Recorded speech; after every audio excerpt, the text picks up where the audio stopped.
Selamat pagi, saudara yang terkasih dalam Tuhan Yesus. Sebelum kita mendengarkan firman Tuhan, mari kita berdoa. Tuhan Yesus, kami dengan tak putus-putusnya mengucap syukur di ujung persekutuan doa ini kami boleh mendengarkan firman-Mu. Biar firman-Mu itulah yang menolong kami untuk semakin hari mengenal kehendak Tuhan. Dan pagi hari ini kami mau mendengar sabda-Mu. Berbicaralah Tuhan, dan kami siap mendengarkannya. Dalam nama Tuhan Yesus kami sudah berdoa. Amin. Saudara-saudara yang terkasih, mari kita memulai firman Tuhan kita dengan mencoba belajar tentang apa sih atau tujuan diadakannya persekutuan atau koinonia. Mengapa kita bersekutu? Tujuannya apa? Itu yang akan kita pelajari pagi hari ini. Karena kita tahu tema gereja kita di bulan Juni adalah rajin dalam mengikuti persekutuan. Jadi kerajinan itulah yang menjadi target kita bulan ini. Seluruh jemaat boleh rajin. Meskipun ada pandemi, meskipun ada yang kebaktian offline, tapi ada juga yang online. Tapi kita tetap rajin setia mengikuti persekutuan. Itulah kira-kira tujuan dari tema gereja bulan ini, dan saya akan mencoba kenapa kita melakukan persekutuan. Kalau kita lihat dalam kata asli Yunani, persekutuan itu sering disebut koinonia, yang berarti persekutuan dengan partisipasi intim dan aktif. Jadi partisipasi yang intim dan aktif. Dan ini seringkali kita jumpai dalam perjanjian baru di Alkitab untuk menggambarkan bagaimana hubungan di dalam gereja Kristen mula-mula. Bagaimana kehidupan jemaat mula-mula itu mereka melakukan partisipasi yang intim dan aktif dalam setiap pertemuan mereka. Dalam persekutuan yang dimaksud dalam Alkitab, artinya adalah bagaimana kita mengidentifikasi keadaan ideal berkumpulnya sekelompok masyarakat yang harus dimiliki. Jadi apa saja yang harus dimiliki untuk mengidentifikasi kondisi ideal suatu persekutuan. Oleh karena itu, kita perlu melihat, menyadari begitu banyak orang yang aktif dalam persekutuan itu tentunya ada berbagai motivasi. Ada yang misalnya dia ingin ke persekutuan ya karena dia ada banyak waktu luang. Ada yang ingin menjalin persahabatan. Dia tahu dengan menghadiri acara-acara di gereja atau rajin dalam persekutuan di gereja, dia banyak sahabat. Lalu bisa juga terkait dengan kepentingan kita, misal mendapatkan rekan bisnis yang tepat. Mungkin di tempat lain kita sudah dapat, tetapi di gereja belum, dan kita melihat ada rekan-rekan bisnis yang potensial untuk kita dekati. Itu juga ada motivasi-motivasi seperti itu. Ada juga karena gerejanya ada makanan, ada minuman, ya sekalian aja ingin menikmati perjamuan yang gratis. Ada juga orang rajin bersekutu ingin kelihatan supaya dianggap orang saleh. Dianggap orang, wah orang yang beriman. Dan banyak lagi motivasi-motivasi lainnya. Tapi mari kita buka Alkitab kita dari Kisah Para Rasul 2 ayat 41 sampai 47, dan nanti juga kita buka Kisah Para Rasul 2 ayat 31. Kita buka dari Kisah Para Rasul pasal 2 ayat 41 sampai 47. Orang-orang yang menerima perkataannya itu memberi diri dibaptis, dan pada hari itu jumlah mereka bertambah kira-kira 3.000 jiwa. Mereka bertekun dalam pengajaran rasul-rasul dan dalam persekutuan koinonia. dan mereka selalu berkumpul untuk memecahkan roti dan berdoa. Maka ketakutanlah mereka semua, sedang rasul-rasul itu mengadakan banyak mujizat dan tanda. Dan semua orang yang telah menjadi percaya tetap bersatu, dan segala kepunyaan mereka adalah kepunyaan bersama. Dan selalu ada dari mereka yang menjual harta miliknya lalu membagi-bagikannya kepada semua orang sesuai dengan keperluan masing-masing. Dengan bertekun dan sehati mereka berkumpul tiap-tiap hari dalam bait Allah. Mereka memecahkan roti di rumah masing-masing secara bergilir dan makan bersama dengan gembira dan dengan tulus hati, sambil memuji Allah. Dan mereka disukai semua orang, dan tiap-tiap hari Tuhan menambah jumlah mereka dengan orang yang diselamatkan. Kisah Para Rasul 4 ayat 31. Dan ketika mereka sedang berdoa, goyanglah tempat mereka berkumpul itu, dan mereka semua penuh dengan Roh Kudus, lalu mereka memberitakan firman Allah dengan berani. Saudara-saudara yang terkasih, tadi kita sudah lihat ada beberapa motivasi orang bersekutu. Dan motivasi itu kurang benar atau tidak benar. Tapi apa sih yang motivasi yang benar sesuai dengan firman Tuhan terkait dengan kita rajin atau kita selalu ingin menghadiri persekutuan? Kalau kita lihat tadi firman Tuhan yang kita baca, maka yang pertama adalah motivasinya adalah bertekun dalam pengajaran. Kita ingin belajar firman Tuhan. Kita ingin tahu firman Tuhan dengan baik. Kita ingin mengerti firman Tuhan dengan benar. Sehingga lewat persekutuan, yang karena persekutuannya isinya adalah pengajaran firman Tuhan, maka kita ingin memperoleh suatu informasi, suatu ajaran yang mendidik kita untuk menjadi orang yang benar. Belajar dari kebenaran firman. Itu yang pertama. Jadi bagaimana kita bertekun dalam pengajaran. Itu motivasi pertama. Motivasi yang benar yang kedua adalah kita lihat di dalam Kisah Para Rasul 2 ayat 44 yang kita barusan baca, yaitu tetap bersatu meski pemikiran, gagasan, idenya berbeda. Kita tahu di banyak perkumpulan-perkumpulan persekutuan orang percaya, begitu banyak ide dari masing-masing.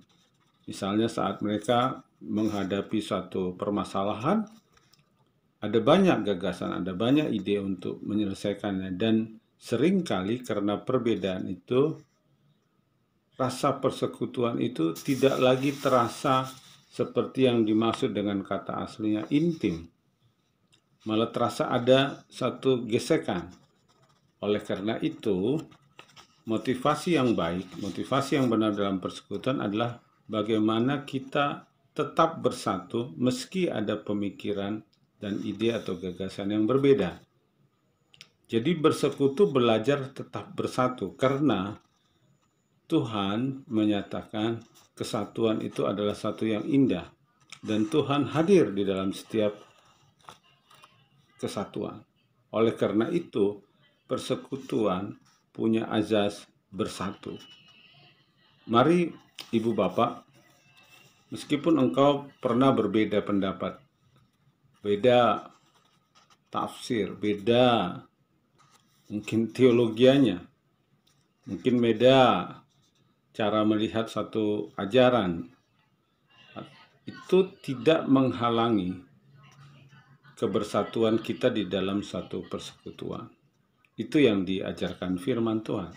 Motivasi ketiga yang benar adalah di dalam Kisah 2 ayat 46, bertekun. Meski banyak halangan, rintangan dalam menyatakan iman Kristen, kita terus bertekun. Terus setia secara rutin menghadiri pertemuan-pertemuan. Kadang-kadang kita seringkali dikatakan orang, kamu hanya rutinitas. Tetapi kalau kita melihat rutinitas itu dari perspektif bahwa itu adalah bagian dari ketekunan kita bersekutu, maka itu adalah motivasi yang benar. Mungkin ada saatnya saat kita tekun, ada mungkin perasaan kita, wah ini kalau rutin. Tetapi kalau itu betul-betul kita lakukan dengan baik, bahwa memang saya harus rajin datang, setia datang, tekun datang, maka itu bukan saja rutin, tetapi kita biasa untuk dalam kondisi apapun hadir di dalam persekutuan. Banyak sekali orang kalau dia sedang punya masalah atau sulit, dia tidak mau datang. Tetapi saat kita tekun datang, meskipun ada masalah, itu akan membuat kita tidak terjebak dalam rutinitas. Justru sebaliknya, jika saudara sedang menghadapi kesulitan, menghadapi tantangan, mari kita bertekun dalam persekutuan. Di dalam persekutuan, motivasi yang lain adalah memuji Allah. Kisah Para Rasul 2 ayat 47. Tidak ada yang boleh mendapatkan pujian dalam persekutuan selain mengagungkan dan membesarkan nama Allah. Allah menjadi fokus di dalam setiap persekutuan. Hanya Allah yang dimuliakan. Tidak boleh orang lain, tidak boleh siapapun yang hadir di dalam persekutuan. Fokus semua orang adalah memuji Allah.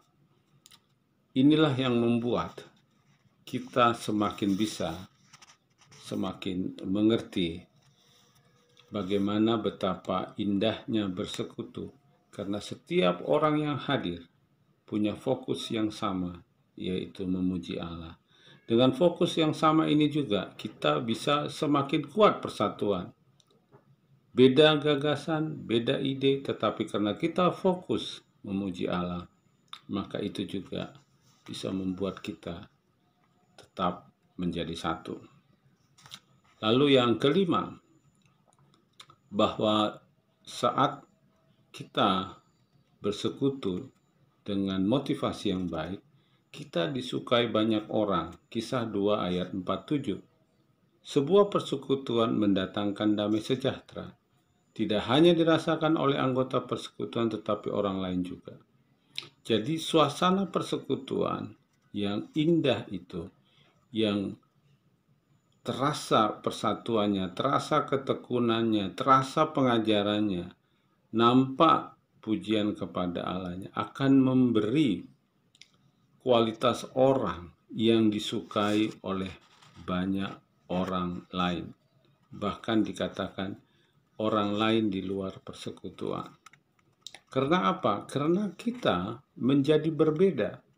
Kita menjadi manusia yang betul-betul tidak ada permasalahan dengan orang lain. Aura energinya, aura dari percakapannya, aura dari tindak tanduknya membuat orang semakin respect dan bahkan kita disukai oleh orang lain. Terakhir adalah persekutuan menghadirkan motivasi untuk memberitakan Injil yang berani. Kisah Para Rasul 4:31. Injil harus diberitakan. Dengan ada persekutuannya, kita semakin semangat memberitakan kabar keselamatan. Seringkali banyak gereja-gereja bertanya kenapa sulit sekali jemaatnya melakukan penginjilan. Tapi mungkin salah satu penyebabnya adalah jemaatnya tidak bersekutu dengan motivasi yang baik. Motivasi yang baik di dalam persekutuan menghadirkan orang-orang yang setia dalam persekutuan pasti suka memberitakan Injil dengan berani. Mungkin ibu bapak punya tetangga, bahkan mungkin punya saudara yang terdekat yang belum mendengarkan berita Injil. Biasanya orang yang punya kualitas persekutuan yang baik, pasti ada motivasi yang kuat untuk selalu memberitakan Injil dengan berani. Karena dia tahu betapa hebatnya, betapa indahnya pengajaran firman. Kebenaran, sukacita, damai sejahtera, keintiman, punya saudara yang baru, membuat dia sadar bahwa orang lain yang belum percaya pada Tuhan Yesus harus layak, harus pantas menerima seperti yang dia terima, yaitu keberadaan persekutuan yang indah dalam Tuhan. Itulah 6 kebenaran yang kita rasakan jikalau motivasi kita benar menghadiri persekutuan. Bertekun dalam pengajaran, tetap bersatu, kita terus bertekun hadir, setia hadir, memuji Allah, makin disukai banyak orang, itu adalah buah. Dan yang terakhir adalah berani memberitakan Injil. Demikian renungan kita pagi hari ini.